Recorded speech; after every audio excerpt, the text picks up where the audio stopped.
Well, a very good morning, ladies and gentlemen, and welcome to the first of our Cunard Insights lecture programmes today. And our speaker trained originally with the RAF. He became an international airline pilot.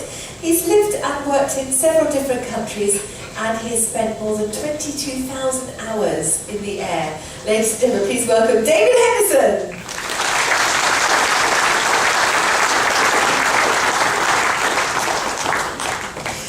Well, good morning, ladies and gentlemen, and thank you, Amanda, for your introduction. Absolutely divine. Thanks ever so much. It's a wonderful pleasure and a privilege to be invited to join you on this festive cruise over Christmas and New Year. I asked myself the question before I left home to come on this cruise: what sort of passengers are we going to have on this cruise with us? The answer I came up with: it's either people who don't want to be with their families at Christmas, or people whose families don't want them at Christmas. Tick whichever box applies to that one. I've had the pleasure of speaking on board several of Cunard's magnificent ships recently, and I have to say that Queen Elizabeth is my favourite. I know we're not allowed to have favourites, but I have to say I've worked on Queen Elizabeth quite a lot, and we've got a lovely crew, great bunch of passengers, so I know we're in for a splendid voyage once the weather calms down a little bit. 4 different talks on various subjects. I'll go into those in a bit of detail in a minute. And the times may or may not vary. They haven't given me the exact times of the talks yet, so just make sure you check every day in your ship's newspaper to see what time things are happening. The times do, of course, vary even more for those who forget to adjust their watches. Okay? Those that get their watches right will normally turn up on time. I must just dispel one myth before we start. And that is that Carnival Cunard pay me vast sums of money to put you off flying. That is not true. Something bit about vast sums of money is certainly not true, I can assure you of that. The chart I'm going to show you next is a little bit out of date now, but this is the weather conditions that we had on Tuesday as we left port, which will explain to you perhaps why we had such a rough beginning to our voyage. As we left Southampton and coming down through the channel here and just turning over the northwest part of France there, we had winds blowing of up to 80 miles an hour, mostly directly on the nose of the ship, which is why she was pitching so badly. And then the last day it went round to a beam wind, which caused her to roll a bit. So that's of interest. I was talking to Captain Wells and I asked him what his limits would be for manoeuvring this huge ship in very, very strong winds. And in fact, it's exactly the same crosswind limit as we had on the aeroplane. It's 30 knots of crosswind component that he can accept for manoeuvring in and out of his mooring, in and out of the berth that the ship is arriving or leaving from. Now, that is explained by the fact that the side of the ship, Captain Wells said, is 10,000 square meters. And if you imagine that as a sheet of plywood, and you're trying to carry that in a wind, you're going to have your work cut out for you. So that is why we have that crosswind limit. And when I take you to Hong Kong later in the talk, we will look at a crosswind landing in Hong Kong, right on the limits for a crosswind landing. And it gets quite exciting for the guy who was doing it. So that's roughly what our chart looked like the other day. If it's going to be any different, I'll try and download some more up-to-date charts from the internet as we go along. So that was, no, that wasn't yesterday, I promise you that. That's going back a few years now. Again, just before we set off, I need to ask if we've got any other pilots in the audience. One. Yeah, 2. Yeah, another one down there. Okay, only 2. That's pretty good. Okay, I might be able to get away with this in that case. It's when I'm doing the American ships, especially on the Alaska cruises, there's a whole forest of hands goes up, because everybody in Alaska in the States, every second person in Alaska, I believe, has got a pilot's license of some form. Anybody else connected with the aviation business, cabin crew, engineers? Oh, here we go, all the hands are going up now. Anybody from customs or immigration? They don't normally put their hands up, even if they are. They're the people we love to love. Security? Our other favourite people? Nah, we're not owning up to that one either, are we, guys? I don't know if you remember, a few years ago, they showed a series on BBC television. It was called Come Fly With Me, which was so clever, it was so beautifully done, it was so accurate in their portrayal of characters within the airline business. And I have worked with people who featured in that show. I've worked with him, I've worked with her, or is it him? Maybe, he's sort of maybe, not sure. But I've worked with the Penny, the stewardess who worked in first class, and I'll show you a clip of Penny in a later talk. But I have been accused in the past of being non-politically correct. So if I stray into the realms of non-political correctness, please bear with me and simply accept the fact that I am just trying to describe my industry as I saw it over the space of more than 40 years. So if I set off in the direction of ageism, sexism, fatism, whatever it might be, just take it with either a pinch of salt or the whole salt cellar, whatever makes you comfortable. I do talks to all sorts of different groups. I do talks to the WI, I do talks to the local rugby club. Those are slightly different talks, as you quite imagine. I have to tone it down a bit for the local rugby club, obviously. Somebody asked me once, if both the co-pilot and I eat the fish which is past its sell-by date, like they did in that old film Airplane, and the captain and the co-pilot are both incapacitated by eating this fish which is off, and they become unconscious, could you, as a passenger, land the aircraft if you've got a Microsoft simulator at home? The answer is probably yes. Now, I'm sticking my neck out a bit here. I'm trying to think of what would actually happen. First thing you've got to do, of course, is get access to the flight deck, which will be locked. And we will be inside, unconscious, with a locked door. So that's the first thing you've got to do, is get into the flight deck. Once you're there, and you know roughly where all the switches are, you will be able to identify. Now, it looks complicated, but it's actually a very simple flight deck. And if you have had a go at your Microsoft Flight Simulator, you will know what everything does, because they are so incredibly accurate nowadays, that you will be talked down by an experienced captain from the control tower who will tell you what to do with each control and when. Okay, as I say, it looks complicated, there's a lot of information on there, but if you have come to terms with this on your home computer, your home simulator, you have got a very good chance of landing the aircraft if you're prepared to let the aircraft do what's called an automatic landing. The guy on the ground will tell you what to do, when to do it, how to position the controls, which buttons to press. The aircraft will then do the whole operation itself. It will come down the approach, it will come down the glide path. When it gets just above the runway, it will flare, it will land, and the autothrottles will all disconnect, and you have landed safely. Big hero. You'll be on BBC News that night. And the other problem is, if you want to be a real hero and try and fly it manually, like you would your Microsoft simulator at home, you will crash and die, as will 400 other people. For the simple reason that there is such inertia in the aeroplane, such huge inertia, that you don't get that tactile feedback in the controls on your computer.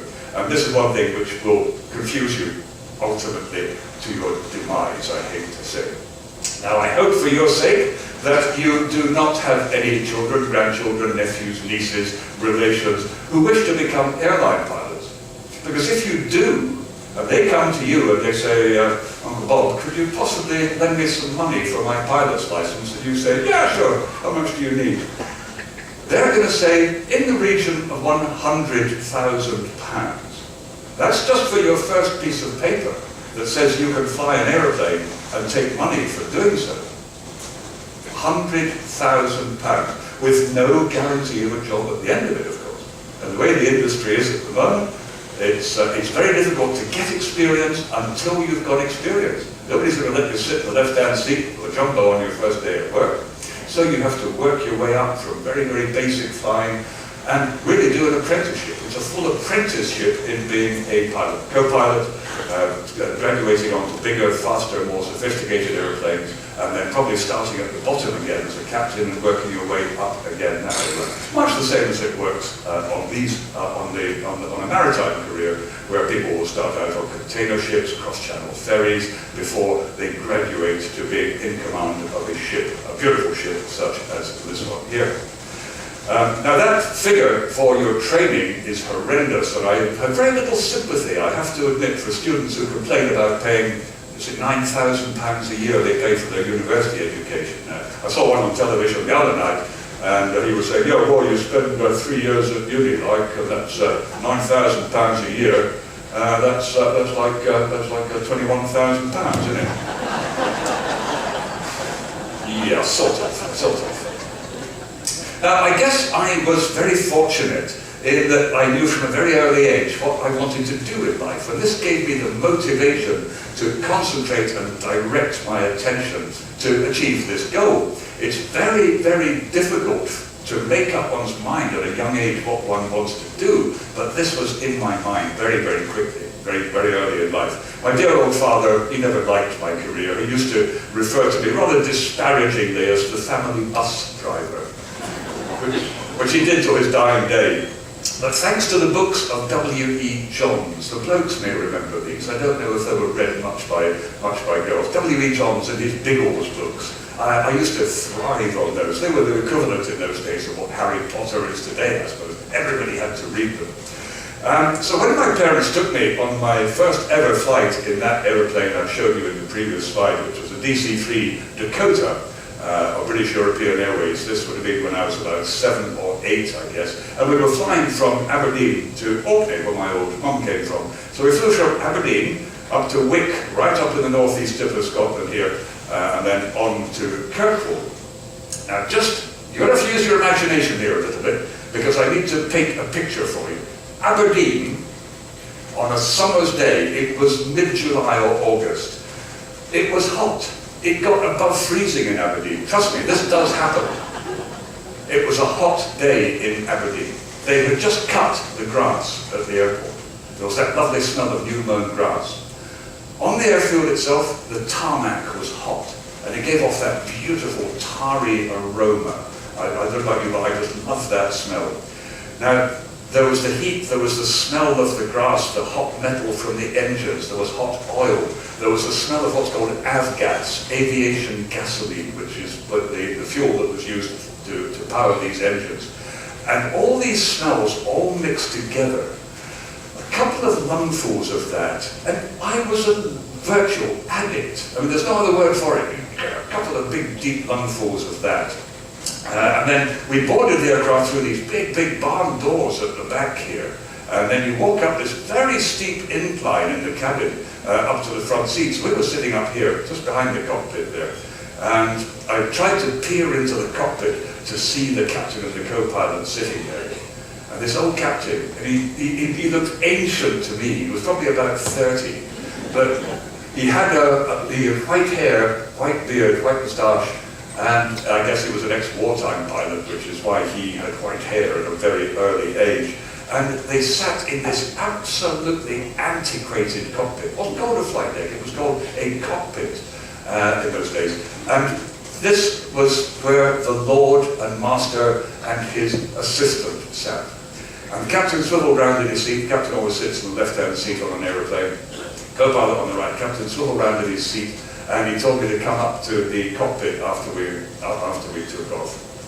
Closed it all, started up the engines, we taxied out the end of the runway, did a power check on his engines, running them up to full power, checking the feathering of the propeller blades, and then he lined up with the runway, opened them up to full power, they went trundling down the runway, the tail comes up, and then a few seconds later you're airborne and climbing away into the clear blue yonder. In this very elegant airplane. It still looks an elegant airplane, something that was designed and built in the 1930s. Absolutely extraordinary.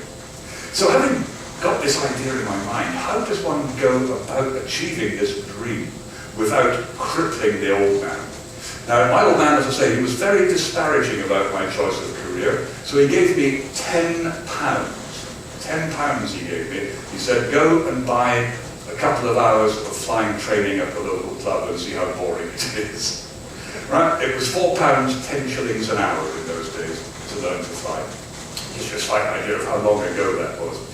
So, much to everybody's surprise, I succeeded in gaining a place at university, and I was doubly lucky to be accepted as a member of what are called University Air Squadrons. I went to Accredited University where I studied modern languages. So on the Air Squadron, we were taught to fly by Her Majesty the Queen. She very kindly lent us some of her aeroplanes when she wasn't using them herself, and she lent us her instructors as well. Now, this is not a flying club the way you would think of a flying club. It is highly, highly competitive. The entry into the squadron, they have about 100 applicants for every one place on the squadron each year. So it's very, very highly competitive. So here we were given basic flying training. We were taught meteorology, we were taught navigation, flight planning, formation flying, low flying, night flying, aerobatics, and all these were taught to a very, very demanding standard required of any RAF cadet pilot or officer cadet pilot. And it's an excellent trainer, basic trainer, easy to fly, but difficult to fly consistently accurately. So that will show any flaws in your flying whatsoever. It's amazing really when you think that these squadrons have been spared the cuts in the local defence budget cuts that we've had.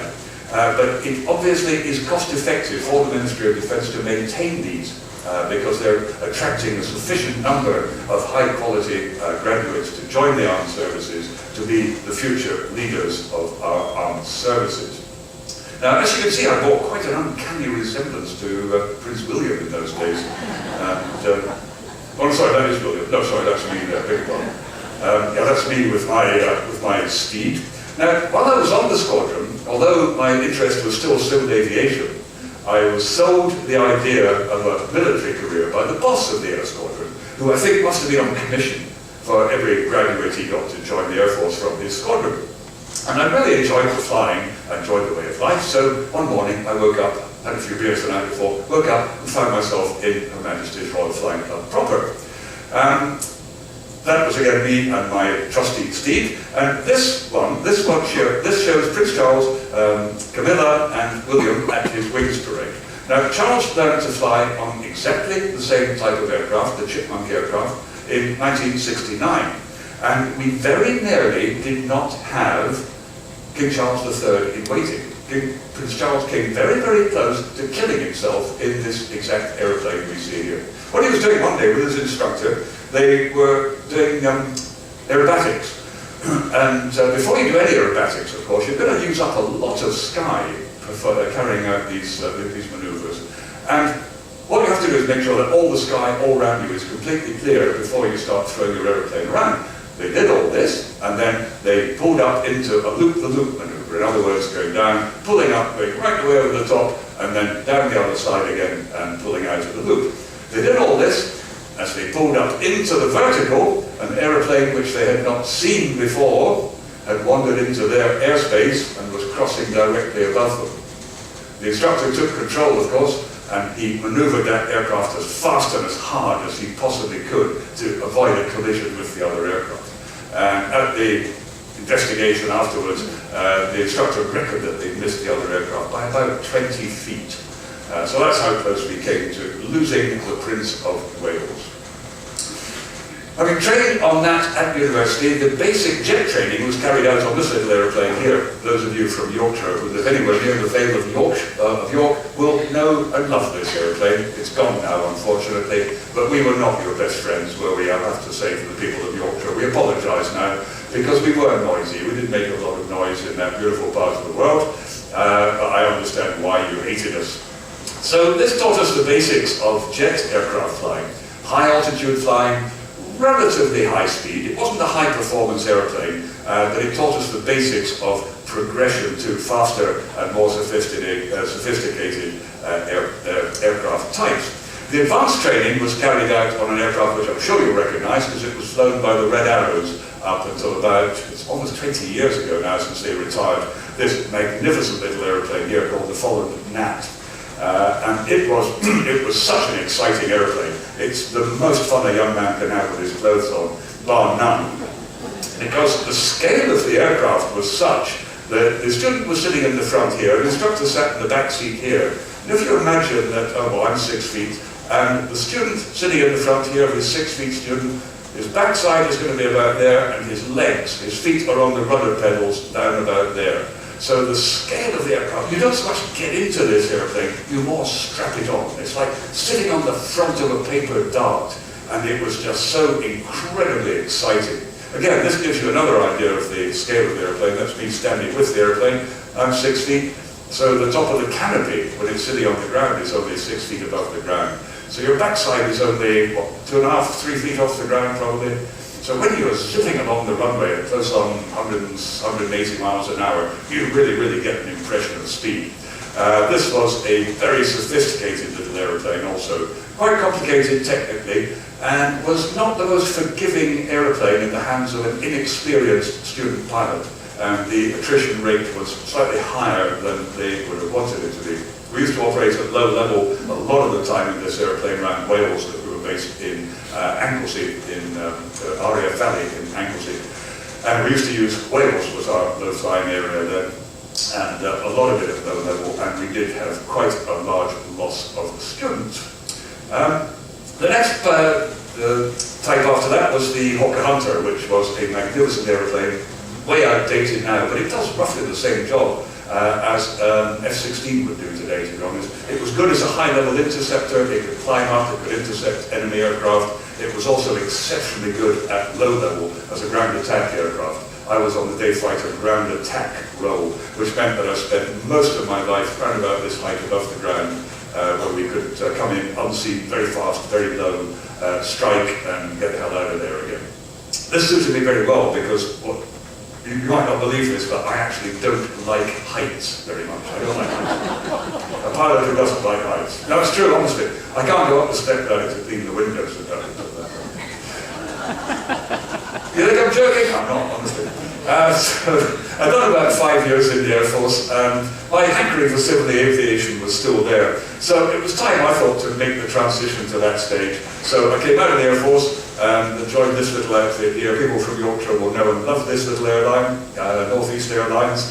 That was then taken over by British Airways. And I finished up on the Lockheed TriStar, which was a magnificent aeroplane, absolutely superb aeroplane. Probably the most sophisticated aeroplane of its era. Most of these have been phased out now. You may see the odd one flying around the world, but very few. It was one of the first aircraft to have what's called a fully automated flight management system. It had an inertial navigation system, flight management, which would navigate the aircraft for us. It would control the engine thrust in the climb, the cruise, and the descent, and it left us literally as computer operators, I suppose. We were monitoring the aircraft the whole time. It had Category 3 automatic landing capability. In other words, we could land in pretty thick fog. We only had to be able to see 3 runway lights at our decision height, and then we could continue the landing to roll out. If we couldn't see anything at that stage, we still had to go around, whereas nowadays the newer aircraft have got 0-0. They don't have to see anything at all as they land when they come in. The other great thing the TriStar had was called an underfloor galley, and down in the belly of the aeroplane there was a huge underfloor galley, and there were 2 lifts in the centre of the cabin there, which they used to bring the food up and down, trolleys and cars used to go up and down in there. And that was the most popular job on the aeroplane, working in the underfloor galley. The girls could get down there, they'd get off their uniform, get their t-shirt and jeans on, stay down there, they got a cigarette down there, and the great thing is they didn't have to have anything to do with the passengers, which made the job really worthwhile. I spent about 10 years on the TriStar altogether, then I moved on to the Boeing family, the Boeing 767-300 extended range aircraft, as it was called. Twin-engined aircraft, but quite long-haul capability. We used to operate that with just 2 crew, 2 pilots, on sectors of up to 10.5 hours, which is quite a long time to sit on your backside, to be honest. That was with an outfit called Gulf Air, and then after Gulf War I, in 1990, 1991. Gulf Air never really recovered, and it's since been superseded a lot of the ways by Emirates, by Etihad, by Qatar Airways, and it's become a little bit of an also-ran, I have to say.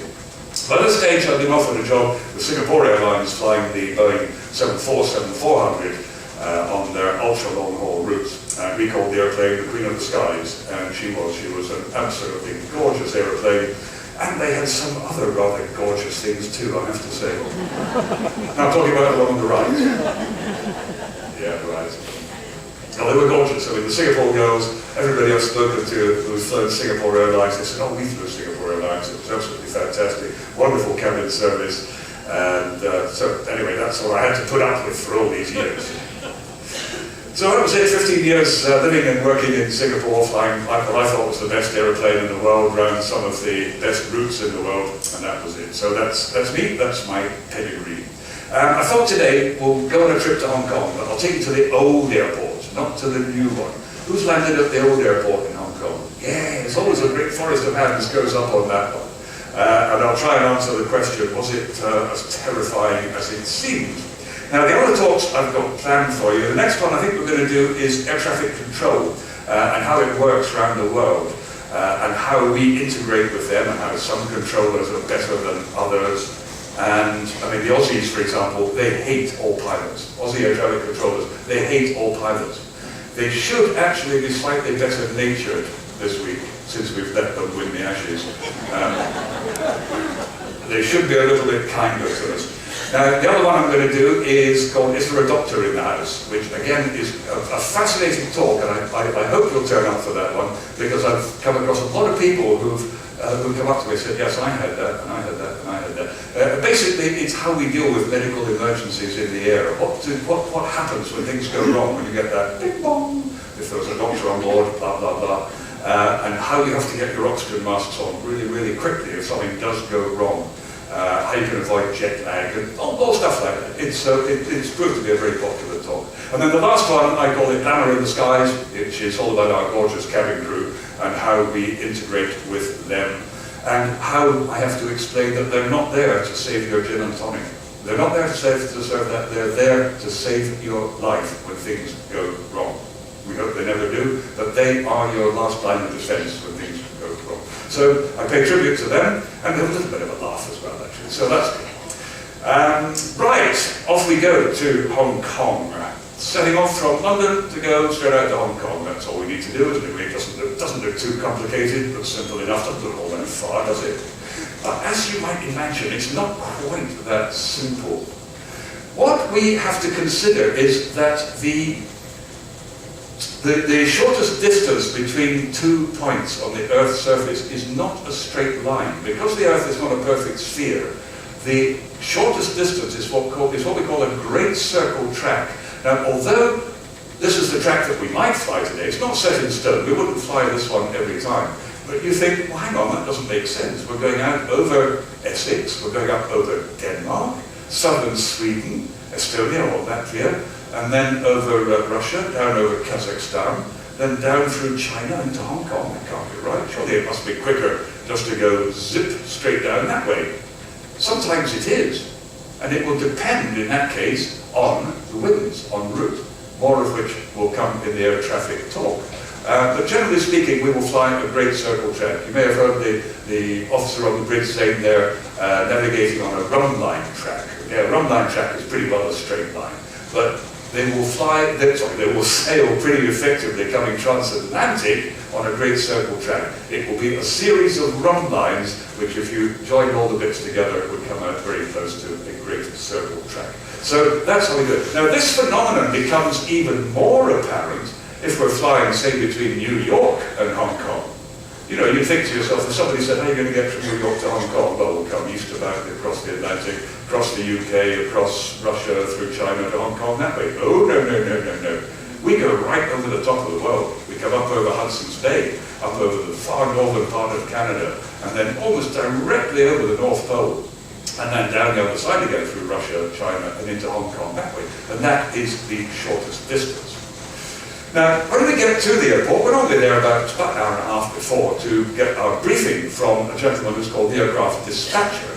Now, he will have done a lot of the work for us by this stage. He and his trusty computer will have worked out what is going to be the best route for us, taking into account all sorts of things, taking into account the winds, the weather on routes. Is it going to be bumpy on this route? Would it be smoother going on a different route? He will look at the cost of air traffic control on that route. Some countries charge more than others for their services, so it might be cheaper to go a little bit further but pay less to air traffic control. So all this is taken into account, and he comes up with a flight plan which is called minimum cost. In other words, everything taken into account. This is your minimum cost to get from A to B today.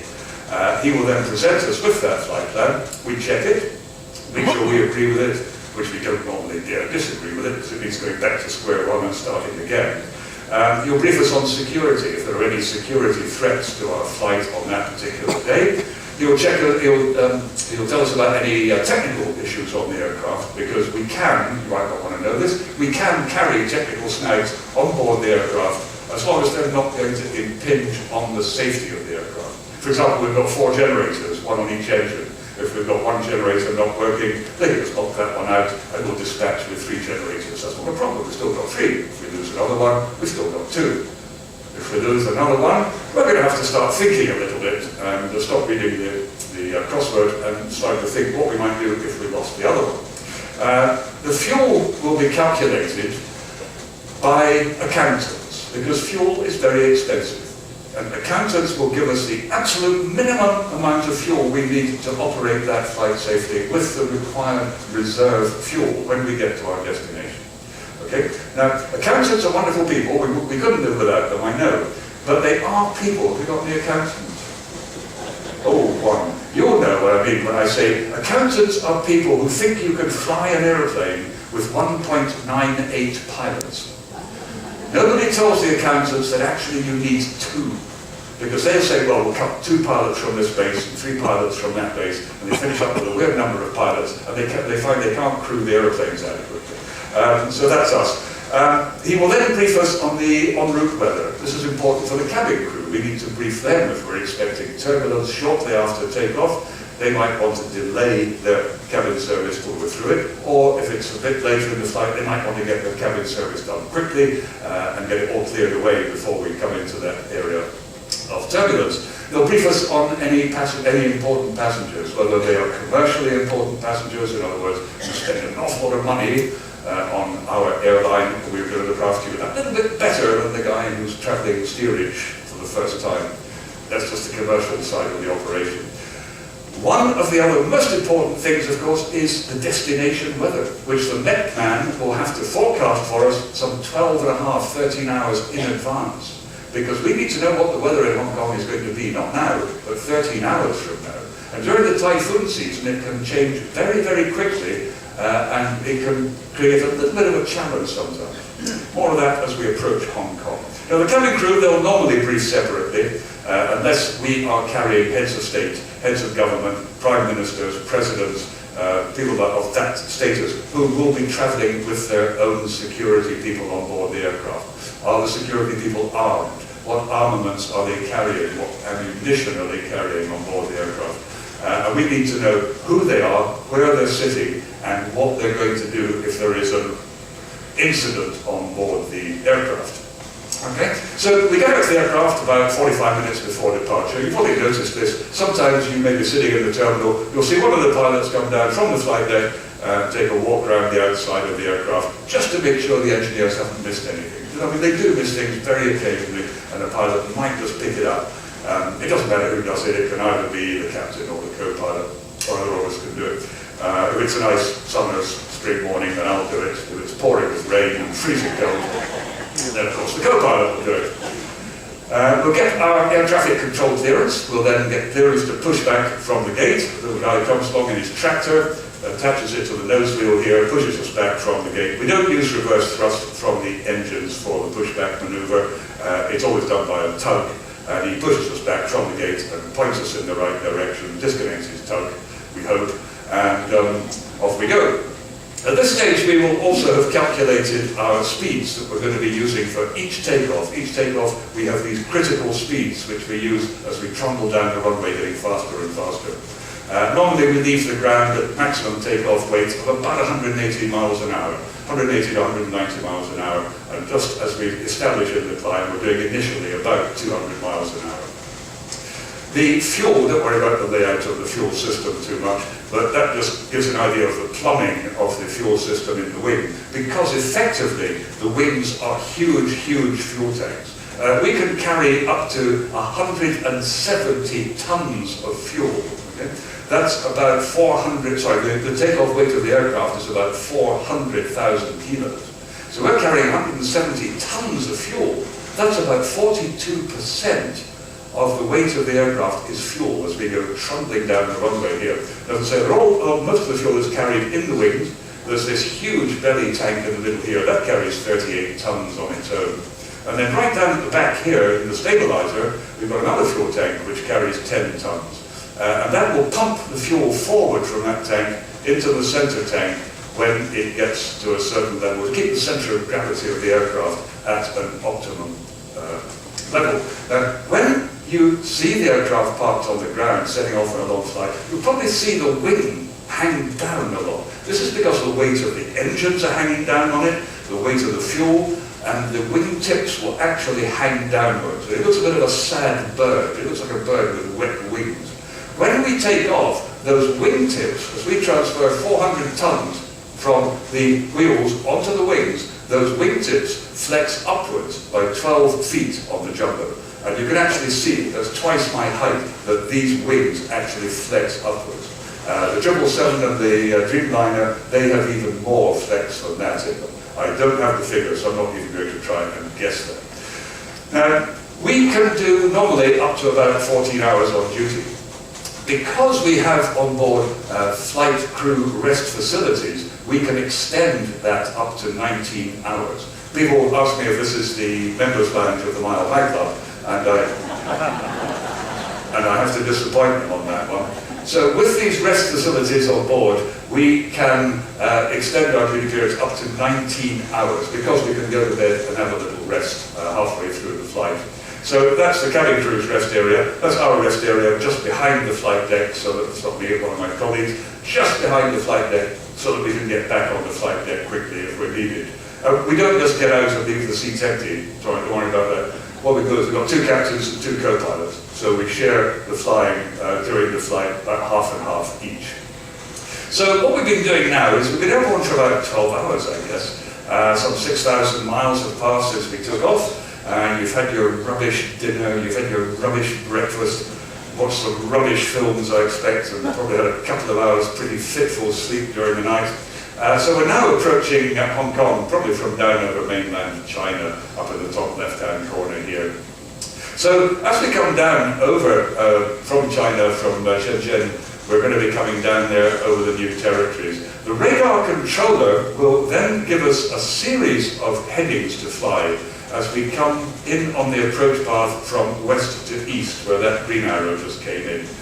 So we're flying west to east, but the runway you can see here is that little yellow strip that sticks out into the bay here. So we then have to make a turn fairly late in the approach, at between 500 and 600 feet. We're going to be starting a turn through about 47 degrees to get lined up with that runway. Now, this gives an indication of what it actually looks like. This was after they closed the airport and they started reclaiming the area on the runway to build commercial property on.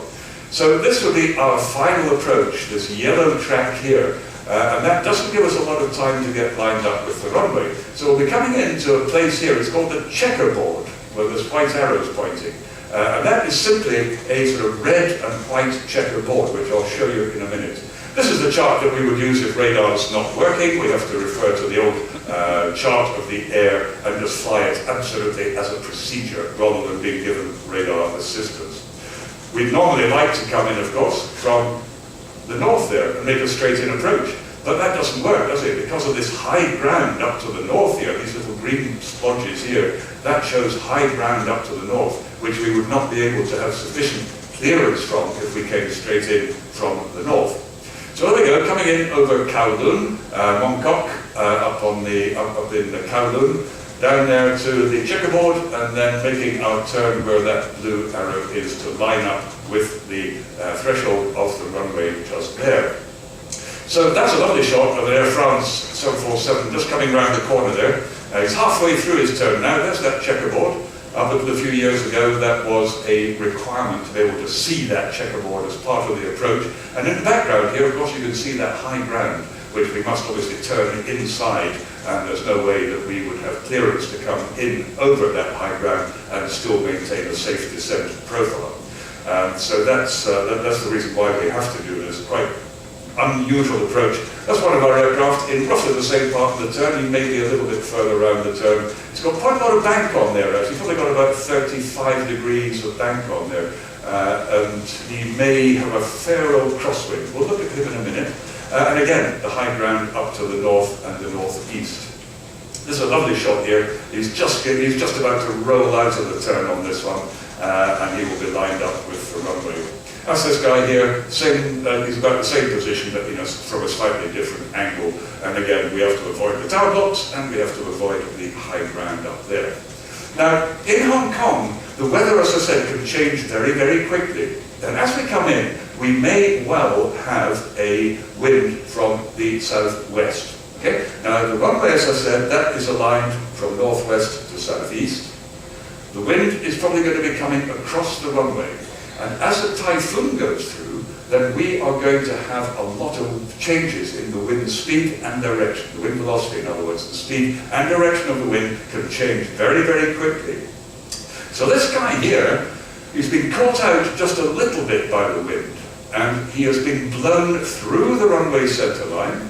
Okay? He's just gone through it slightly by the wind which has blown him through that way. You've got a choice here now. You can either make a correction to get back on the runway centre line, or you can think, okay, I've made a mess of this, I'm going to climb away, I'm going to climb up, I'm going to climb out through the Lady Moon Gap here as it's called, climb up, tell radar what we're doing, and ask them to put us in the circuit again for another approach and landing, and try and get it right next time. So here he is, he's making that correction to the centre line. He's doing a good job there, there's not a lot of problem with that. In this one here, he has just overcorrected ever so slightly, and he's gone just to the other side of the centre line now. Not a problem, he's in a safe place, he's going to touch down very, very shortly, and everybody will be happy.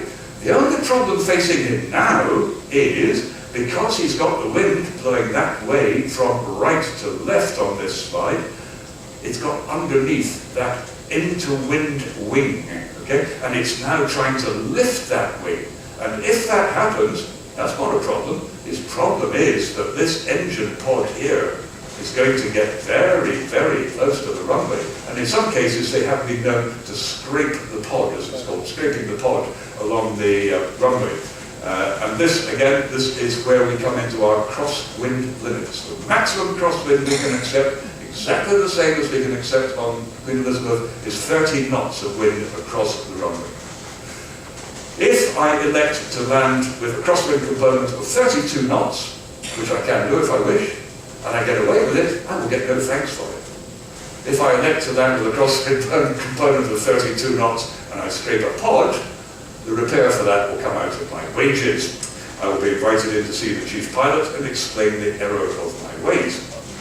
This is the sort of iconic shot, I suppose, of the old jumbo going into Kai Tak, of flying through the apartment blocks. And those of you who've been there, who've been sitting on this side of the aircraft during that approach, as we turn right to get lined up with the runway, then of course you can look into the blocks of flats, see what the Chinese people are having for lunch, and on these little sticks pointing out, hanging out from the blocks of flats here, you've got the laundry, all the washings hanging out to dry. So we normally pick somebody's wife from some on the wing as we go past the blocks of flats. We can get it wrong occasionally. We might have a wet runway, we might land a little bit long, we might not have the braking action that we expected, and the aircraft has, unfortunately, gone off the end on occasion. This guy went off the end doing about 10 knots, but just the inertia that he had left, the brakes just did not have the energy, the capacity to absorb that last bit of energy, and he went off the end. They all walked away from it, and I think some of them got their feet wet, but that was about it. He, of course, was called in to see his chief pilot, And I think it was for a cup of tea that day, no biscuits on that particular occasion, I don't think. And this guy here, now this looks like it might be a bit dodgy. He looks like he's going to be terribly high and terribly, he looks like he's going to land about there, doesn't it? And he's going to go splosh off the end of the runway there. But that's actually taken with a very powerful telephoto lens which plays tricks and it compresses everything. So he's actually just about in the right place at the right time. I'll just run that for you as a film of the approach. And we start the film as the aircraft comes towards us, and he is now on that west to east heading towards the checkerboard, and in about 15 seconds he will be starting that turn to the right. I will say, not an aerobatic manoeuvre, it's a gentle turn, it's about 30 degrees of bank, but he is a little bit more bank on, and he also turns the aircraft much further. It's like swimming across a river. If you want to finish up directly opposite, you have to aim upstream, which is exactly what he does. He finishes up with his aircraft pointing into wind, so that he is tracking down the centre line of the runway. He's doing a lovely job there. He's got it absolutely nailed. He's now going to be lined up with the runway, but you'll see the aircraft is pointing one way and travelling in another. He will then try to align the aircraft with the runway. If he had touched down exactly when he thought he was going to touch down, it would have been perfect. Unfortunately, he doesn't quite make that, and the aircraft now begins to weathercock into wind. See that? There is weathercocking into wind, and he actually goes about 25 degrees off heading. So he lands the aircraft sideways, and that great puff of smoke from the tyres, and that then kicks the aircraft straight and puts it down the runway again for him, which is very impressive. It's perfectly safe. I used to absolutely hate doing that because Mr. Boeing says, no, that's absolutely fine. He said, you can land my airplane like that. He said, I don't mind, they're strong enough to take that. But it always felt so terribly uncomfortable to me, I have to say. There are other wonderful airports in the world. Have you been to St. Martin at all in your cruising? That's a wonderful place to go, because you have to come in quite low there to make sure you land right at the end of the runway there. So that's the aircraft coming in over the beach at St. Martin. It's fun. I mean, it's just a fun thing to do. The beach itself is actually a tourist attraction in its own right at St. Martin. And this one here just shows the danger. Because what kids do is they like to be blown backwards by the jet blast. They like to be blown into the sea. So it says jet blast of departing and arriving aircraft can cause severe physical harm, resulting in extreme bodily harm and or death. It doesn't stop the kids though. Low-flying and departing aircraft blast can cause physical injury. And I often ask myself, I wonder what caused that hole in the middle of in the middle of the sign, there, and I find myself thinking, I wonder, if I'm having a good day, I find myself thinking, oh, I hope that wasn't somebody's head. And if I find myself, if I'm having a bad day, I find myself thinking, I hope that was somebody's head. Anyway, we're just about there, I think. Have we got anyone from Liverpool with us? Oh, no! Oh, good, so I can show you this one. That's excellent.